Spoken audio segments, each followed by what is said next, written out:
This video is going to talk through some basics that you can do in both Google Slides and Google Drawings and show you a little bit about how to do those things in each program because while they're the same, they're also a little bit different. So I'm going to work through this Did You Know slide here. I'm going to start with locations. So if you are unable to find your app launcher, or you're unable to find Google Drawings, sometimes doesn't show up under anything, you can go to slides.google.com and that will take you directly to Google Slides, and you can go to drawings.google.com and that will take you directly to Google Drawings. But you'll notice once you type that in, it does change the beginning part of the address.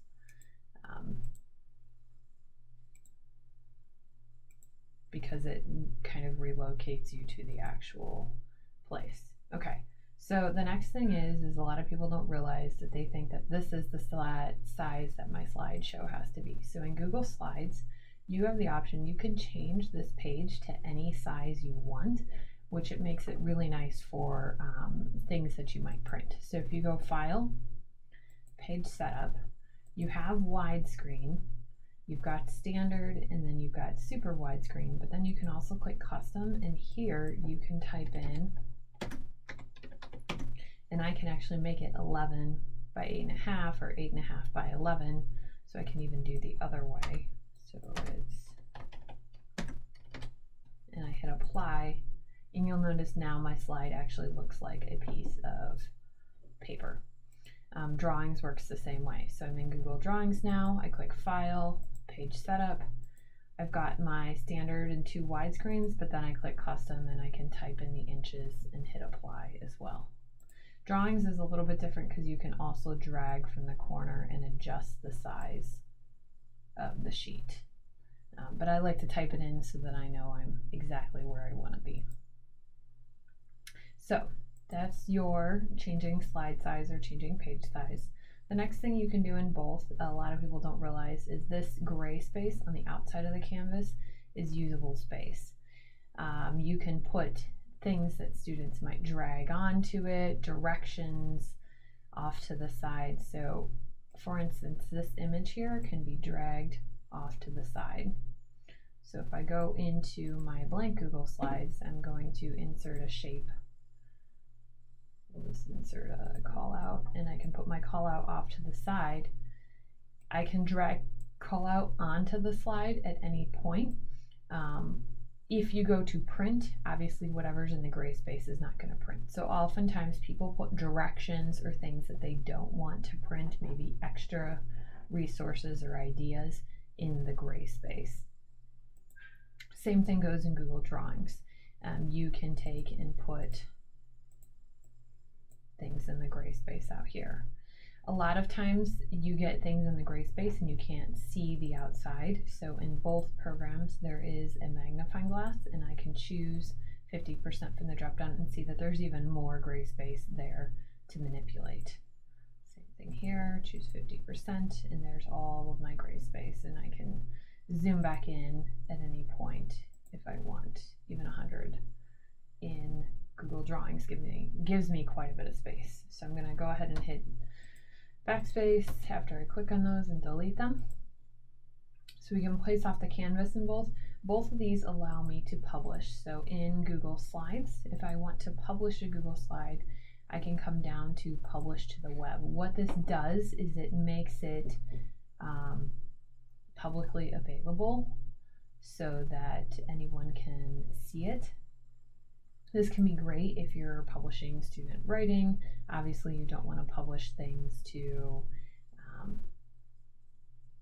that contain private information, but you can make the slides auto advance. You can start and restart the slideshow. You also have the option to require viewers to sign in with their North Olmsted City Schools account, which would be important if you are creating more personal type things. If this is maybe a class book that you created that doesn't contain personal information and you want to share it with parents, then you'd not want to have that checked.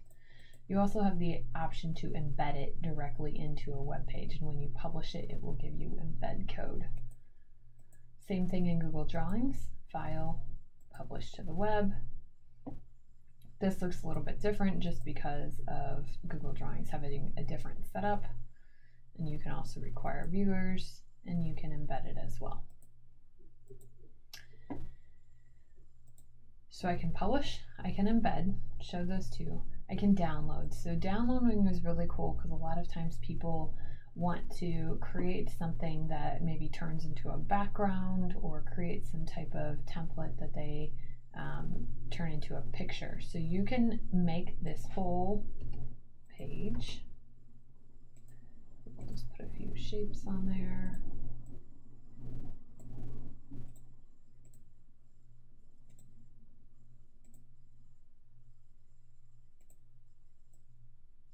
Okay, so I've got a few shapes on there. I can go File, Download As, and then I have all these options to download. A lot of times people download it as PowerPoint or PDF.